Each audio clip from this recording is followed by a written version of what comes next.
So I will specifically focus today on the evolution of the very central, the core density of quiescent galaxies and how it evolved with cosmic time.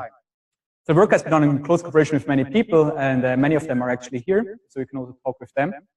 And the picture I show you here, it's not a mistake. I mean, this is indeed a star-forming galaxy I show you, even though I will be talking about quiescent galaxies. And this is because, I will, one of the key messages of my talk is really that the star-forming galaxies play a large role in shaping the statistical properties of the quiescent galaxies. So we have seen this figure already in other talks before. I show you here the central stellar mass density. So this is really the stellar mass density within 1 kiloparsec as a function of the total stellar mass. The black points show you the redshift 0 galaxies and the contours, and the dashed line shows you the sigma-1 ridge line from the paper by Fang et al., which is a fit to the quiescent galaxy population. So when you look, the redshift 2 galaxies are plotted here with large symbols, and you can see that they roughly follow the same trend. And so already from this, you can see that the galaxies, they must kind of follow this trend. So they must increase their central stellar mass density, the sigma-1, and their total mass hand in hand. And so this is something very similar, which already Mark highlighted in his talk, that the bulge component actually forms while the galaxies are still, star forming on their main sequence. Now we have also a more direct measure than just this indirect constraint. We can look actually at the star formation distribution in these galaxies at redshift of 2 by combining significant adaptive optics. So this is K-band integral field spectroscopy, where we can map out the H-alpha emission line on resolved scales of about a kiloparsec. So this is of star formation rate surface density, and we can get the stellar mass surface density from the Hubble Space Telescope. And so together we can then constrain the specific growth rates of the galaxies. And so I show you here the specific star formation rate as a function of radius for the lower mass galaxies, so between 10 to the 10 and 10 to the 11 solar masses. And those have roughly flat specific star formation rate profiles. And this means that you're doubling your mass in the center and in the outskirts really on the same time scale. And so you are really growing along such a relation. When we go to the more massive galaxies between 10 to the 11 and 10 to the 11.5, then we see that the specific star formation is reduced in the center. And so those galaxies, as you know, we can kind of already see it from this figure, are expected to evolve on a more shallower track. Now when we go and look into simulations, we see actually very similar trends, very similar tracks in the sigma-1 stellar mass relation. We can see that they in Greek grow a rather tight relation up to, when they go to lower redshifts, being up here.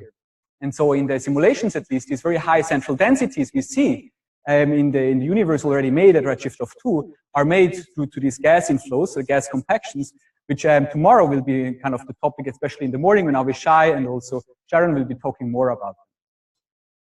So we have today a good constraint of the sigma-1 stellar mass relation up to high redshift. So we have here, with the Barrow paper, up to measurements up to redshift 3, and we can track now really the sigma-1 stellar mass relations from high redshifts all down to redshift 0. Now, the first thing you notice is that at the given stellar mass, the star-forming galaxies have always a similar or lower central stellar mass density than the quiescent galaxies. Just see here, the green points are also star-forming galaxies, just they are very compact. So you can see that overall the sigma-1 is always lower or similar to the quiescent population. The second observation is that when we go from high redshift to lower redshift, we see that the normalization is changing. So the slope stays roughly the same. And this is very interesting. The slope for this relation is redshift independent. But what happens is that the overall normalization is decreasing as a function of cosmic time. We can especially look into this also. We combined it with SDSS and CANS in a recent study. Just looking at the quiescent galaxies, we see that the central density at the given mass roughly goes as 1 plus z to the power of 0.55. So this means that you are decreasing your central density at the given mass by about a factor of 2 from redshift 2 to today. Now these are quiescent galaxies. So why does the normalization of this sigma-1 ridge line really change as a function of redshift? So there are two simple scenarios for this. One is that the individual galaxies change their central density and or stellar mass with cosmic time. So this is really individual galaxies do something to their physical property.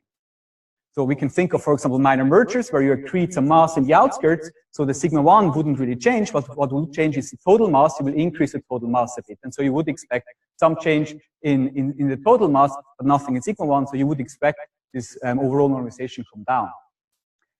Another idea is that, we have, over this cosmic time, we have always the addition of newly quenched galaxies. You can imagine when you look at the mass functions, going from redshift 2 to today, there is about an order of magnitude more quiescent galaxies today than there was back in redshift of about 2. And so this is called usually progenitor bias. And because it's already late in the afternoon, I want to be quite specific about this process and also what kind of imprints you would expect in the quiescent population from such a process. So when we are roughly at the constant mass, at early cosmic times, we have some quiescent galaxies and some star-forming galaxies. The star-forming galaxies are usually a bit larger, a bit more diffuse, so they have a bit of a lower sigma 1 than the quiescent galaxies.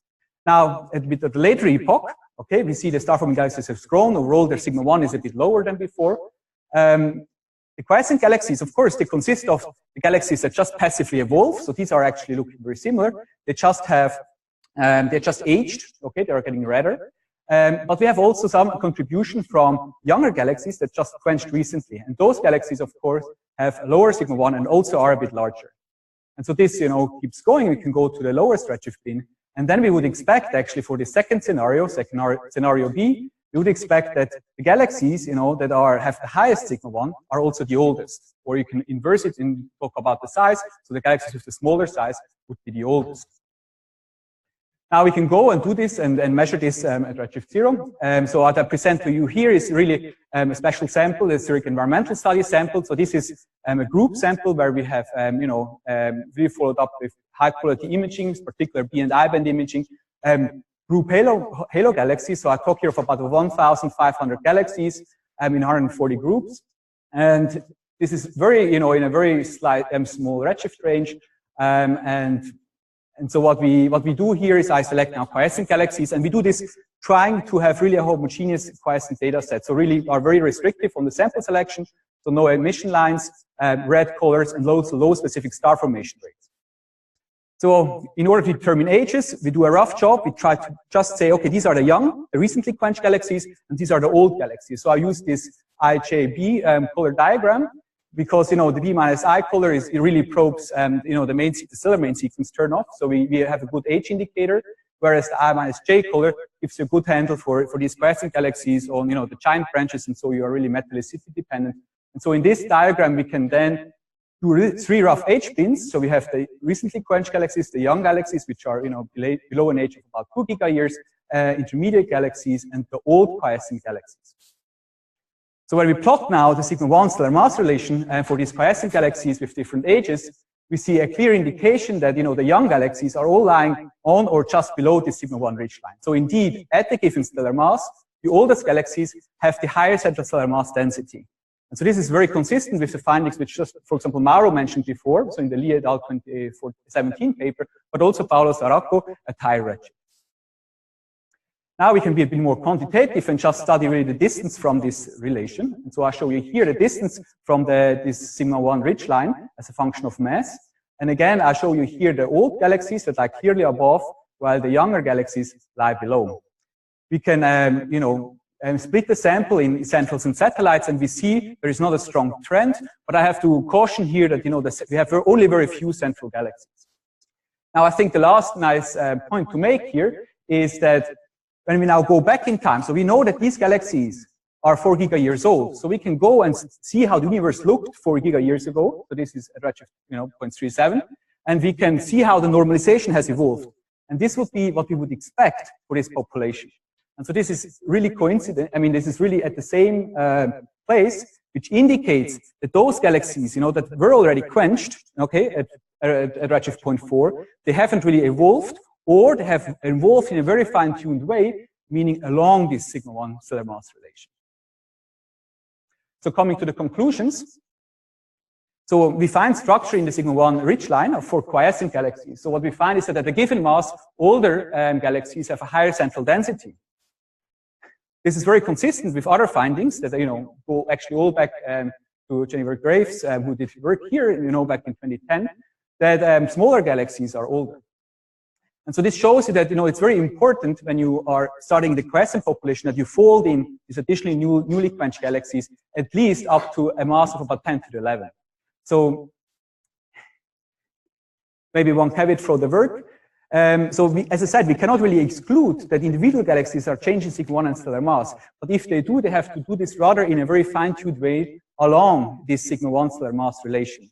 And so in the future, we hope we can expand this work towards SDSS, because there we can first of all determine ages more carefully because of the spectral coverage, and also have a larger number of galaxies so we can really get a handle on the environment. Talking about, okay, so this is some work we are preparing now on SDSS, specifically about the size, mass, binning, getting signal to noise of spectra of about 100 per angstrom, so we can look at the age trends as a function of mass and radius.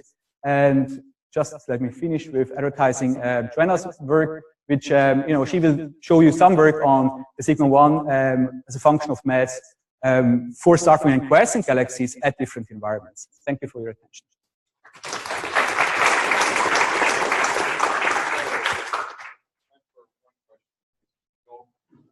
So among the processes that we call type A, which are just evolution of galaxies, is just mass loss by stars. And over a period of 40 years, yes, so, that's at least a factor of a third. Yes, that's very important. Now, we agree, but what we have done in the paper is that we have used the stellar masses that takes this into account. So we use masses which are the integral of the star formation rate, so we are not having to worry about this. But indeed, this is a very important effect, especially when one studies quiescent galaxies and when, does a mass cut, because then a lot of galaxies actually wander out. So I agree, this is a very important effect, but we have taken that out.